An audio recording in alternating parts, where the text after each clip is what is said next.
The USS Liberty is an auxiliary general technical research ship that set sail in May of 1967 from a port in Virginia. The goal of the ship was to engage in data collection in the Mediterranean, and the ship had 294 crewmates consisting of CIA operatives and regular engineers and ship workers. About a month later, on June 5th of 1967, the Six-Day War starts between Syria, Jordan, and Egypt against Israel. On June 8th of 1967, the USS Liberty was attacked by Israel, who was supposedly America's greatest ally. The attack occurred 14 miles north of the Sinai Peninsula, resulting in 34 dead and 171 injured. Israel later apologized, saying it was a mistake, and that has been the accepted consensus ever since. With that being said, the attack on the USS Liberty perpetrated by Israel was anything but undeliberate. Despite the mainstream consensus, the evidence overwhelmingly points to the opposite, and due to Israel's massive influence on our government and media, there has been no accountability and admission, and the official narrative still stands. So here are 13 reasons that point to the intentionality of Israel's attack on the USS Liberty.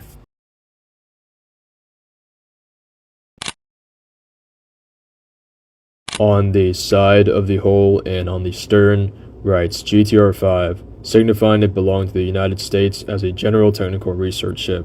Additionally, on the stern writes Liberty. However, the most obvious identifying factor was the United States flag hoisted on top of the ship. Although the official consensus was that the IDF did not see the flag, after examination, the flag was found riddled with bullet holes. Additionally, after the first wave, Captain McGonigal ordered the hoisting of a bigger flag, a 7x13 Holiday Inn sign, but even after that, the ship underwent a second wave of attacks. During World War II, 2,710 Liberty ships were produced, and 534 Victory ships were produced, which was an upgrade of the Liberty ships. Craig Homser from the 32nd District of California, who was one of the only two people out of the 435 House members who addressed the USS Liberty during a House Congressional Record after the attack, said, "The fact that the USS Liberty was a Victory hull vessel, hundreds of which were produced and used by the U.S. Navy during World War II, and since rules out the possibility of mistaken identity.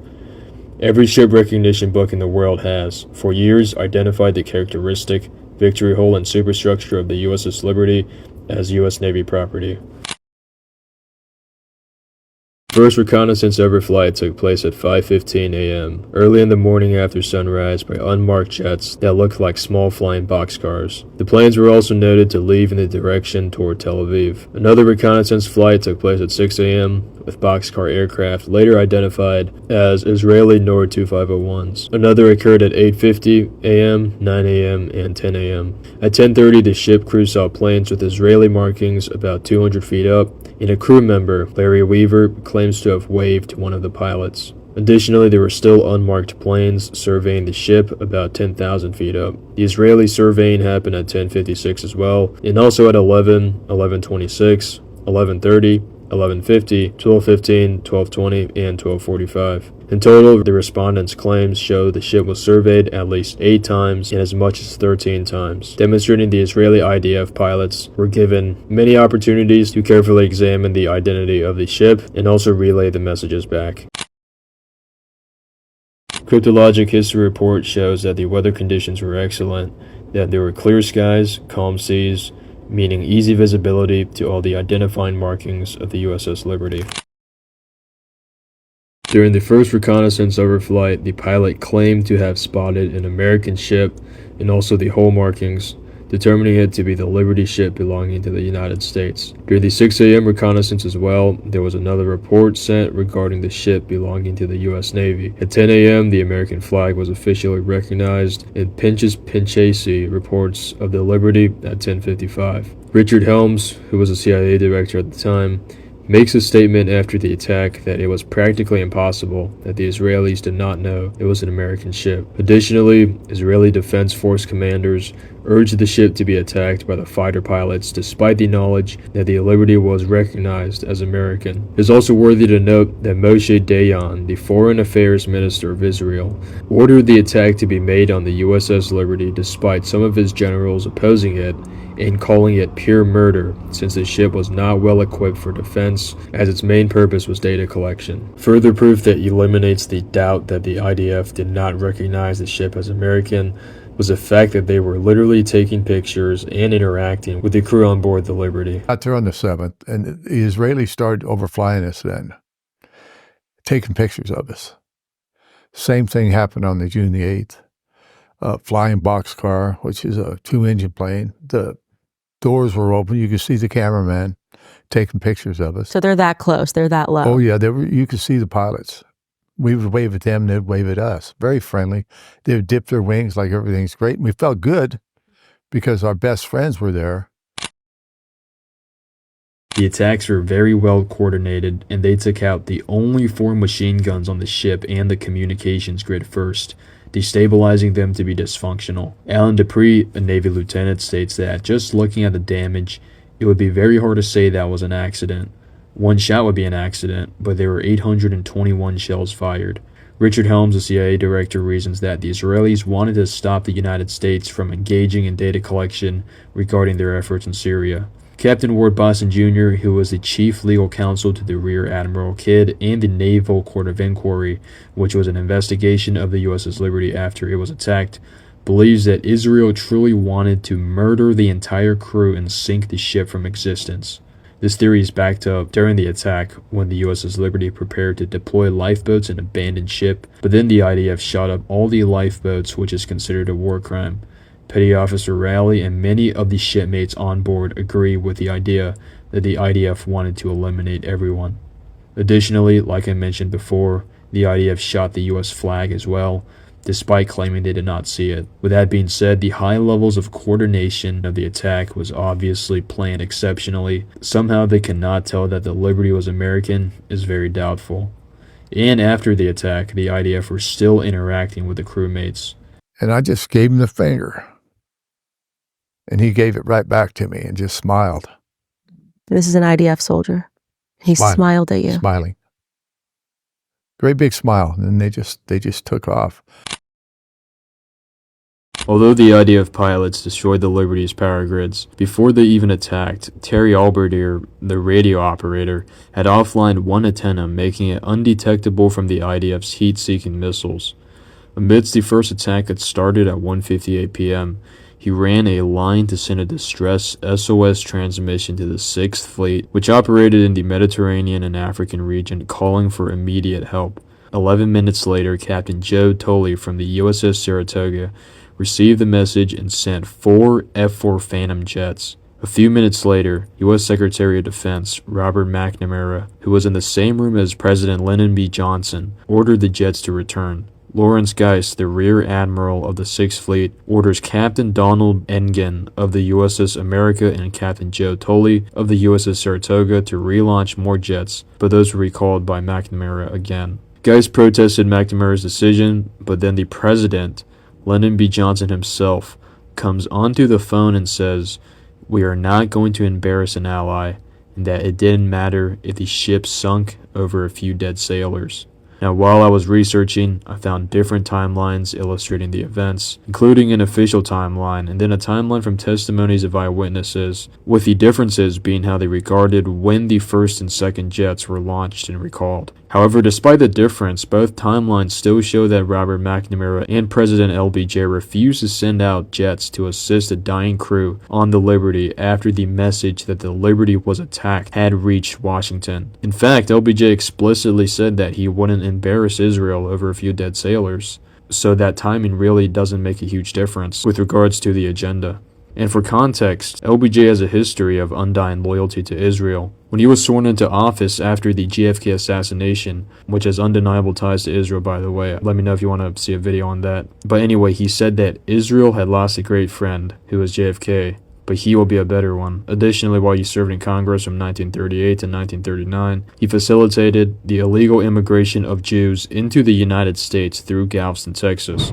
Additionally, he illegally raised funds for Zionist Jews to fight Palestinians, And also, while he was younger, he had major Zionist influences around his entire life. His aunt, who had a significant impact on him, was part of the ZOA, the Zionist Organization of America, which was one of the earliest Zionist lobbying groups founded in 1897. His grandfather and father were also fighting in favor for Leo Frank, who was a Jewish guy that murdered and molested 13-year-old Mary Fagan, and that directly led to the creation of the ADL, or the Anti-Defamation League. In comparison to all of LBJ's pro-Jewish history, his White House deliberately preventing assistance to the USS Liberty survivors to appease Israel is very reasonable. And what's even more important to note is that there has never been a naval mission cancellation in American history until the attack of the USS Liberty.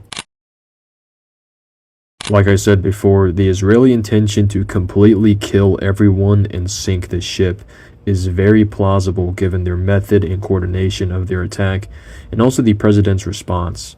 But the fact the ship was left alone without U.S. assistance for 16 hours also strongly supports this idea. At 6 p.m., the 6th Fleet sent the USS Davis and the USS Massey to cruise to the USS Liberty, while 2/3 of the ship crew was dying and bleeding out, while the other third was trying to resuscitate them. They didn't arrive until 6 a.m. the next morning, even though they were only 90 minutes away in terms of flight. So if LBJ really wanted to save them bad enough, he definitely would have been able to conduct a rescue mission much quicker.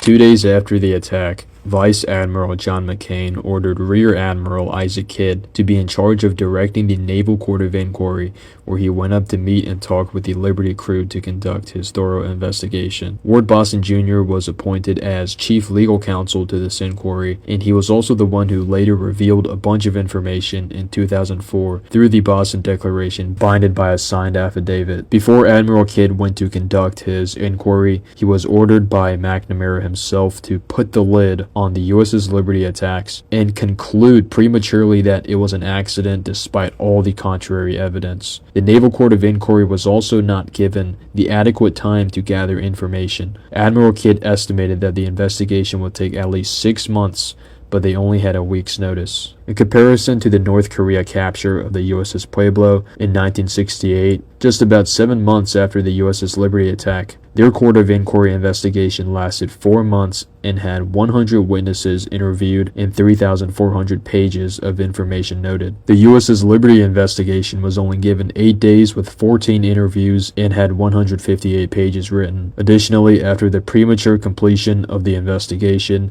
their findings still had to undergo inspection and editing by the LBJ administration. And while Admiral Kidd was talking to the crew members, he told them that they were not allowed to speak of the USS Liberty to anyone, even to their closest family members, or else they would be in prison for life. I think an incident like this, just to gather the proper information would take months, and then to go through it all would take months, if not years to get through it all. They get this whole thing done in 7 days.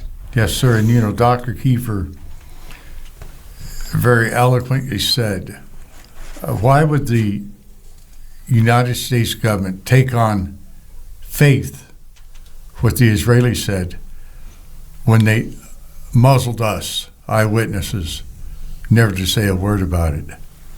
Or consequences could be very, very, very severe. Prison or worse. We all knew what worse meant. And I was told that directly by Admiral Kidd. One of Israel's most notable excuses for attacking the USS Liberty was that they mistook the American ship for the Egyptian El Qusair. To show how unbelievable this is, here is a comparison. Not only was the USS Liberty the most sophisticated intelligence ship in the world, with very particularly identifiable features, it was also 4 times the size of the El Qusair and clearly labeled. Despite all these facts, Israeli helicopters somehow identified the ship as Egyptian. The ship's crew members could identify the fast-moving planes better than the trained IDF could identify a 455-foot-long, slow-cruising data collection ship. But of course, this is just a fabricated excuse. In 2002, A.J. Crystal, a Jewish-American bankruptcy judge, wrote a book covering the USS Liberty attack titled The Liberty Incident, essentially supporting the mainstream consensus that the attack was a undeliberate mistake. During my research, I found politicians using his book as a source for debunking quote-unquote conspiracy theories, despite A.J. Crystal not interviewing any Liberty survivors who were alive and also containing multiple errors and omissions. AIPAC-funded politicians like Jerry Nadler say there is no evidence supporting these conspiracy theories, but then proceed to receive almost $300,000 from the American Israel Public Affairs Committee, one of the most influential lobbying groups in America when it comes to foreign affairs in the Middle East and defending Zionism. Previously, I mentioned Ward Boston Jr., the chief legal counsel to the Naval Court of Inquiry, directed by Admiral Kidd. And in 2004, he finally came out against A.J. Crystal for attempting to rewrite history. Under a signed affidavit, he wrote the Boston Declaration, which includes his private discussions with Admiral Kidd, which I used as a source multiple times throughout the video. He believed that the USS Liberty was deliberately attacked by Israel with no possibility of it being an accident. And Admiral Isaac Kidd believed the same thing, calling the Israelis murderous bastards, despite, like I mentioned before, being told by the President Lyndon B. Johnson and McNamara to prematurely rule the attack as an accident and threaten the USS Liberty crew with lifetime imprisonment.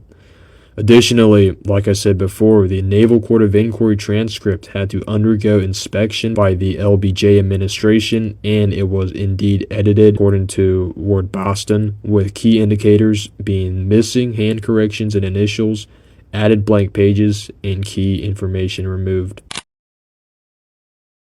Captain Ward Boston Jr. and Admiral Isaac Kidd undoubtedly believed that there was a deliberate effort to sink the USS Liberty and murder the entire crew with no possibility of it being accidental.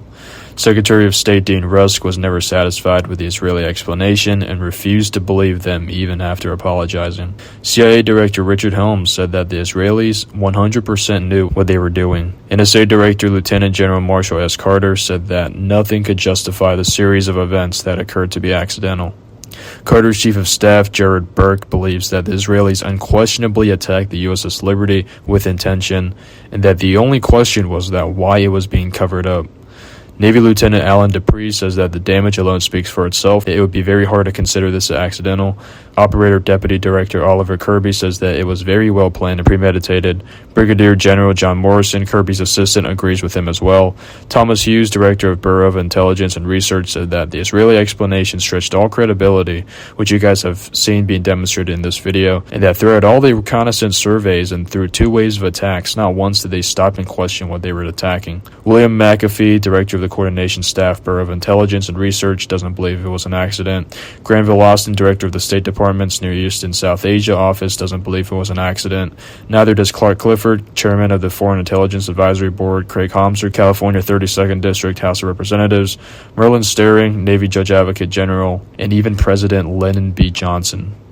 Newsweek dropped a story about the surprising amount of senior government officials that didn't believe the Israeli narrative, which I just covered, and their source was the president, which angered Israeli diplomats.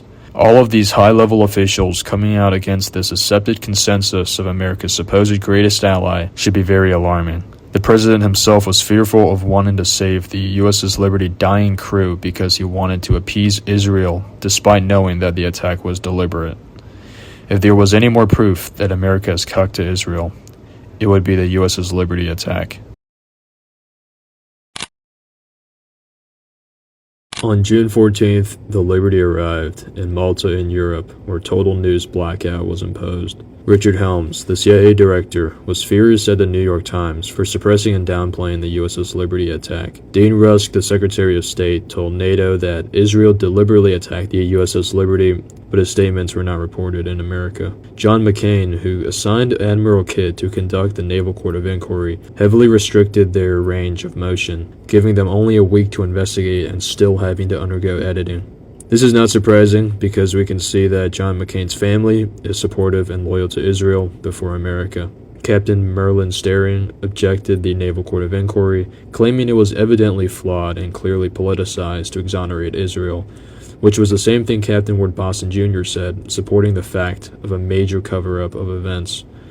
Additionally, when NSA Director Lieutenant Marshall Carter testified that the USS Liberty attack was definitely deliberate, Secretary of State Cyrus Vance forced him to remain silent, which he did, until 1988 when he confessed in the interview shown in this video. The cover-up angered Jared Burke, who was Carter's chief of staff, recognizing that absolving Israel was more important than the truth.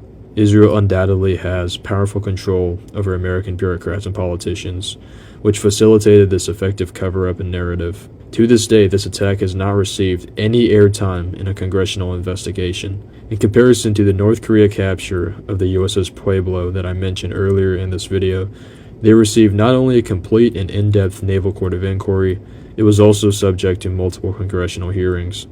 Only 2 congressmen mentioned the USS Liberty attack. Thomas Abernathy from the 1st District of Mississippi talked about the attack for 1 minute, and Craig Hosmer, who I regarded in this video, spoke about the intentionality of the attack. To this day, information and documents are still redacted, and politicians are silent and compromised on the subject of the USS Liberty and Jewish interests, bowing down to Israel and kissing the wall.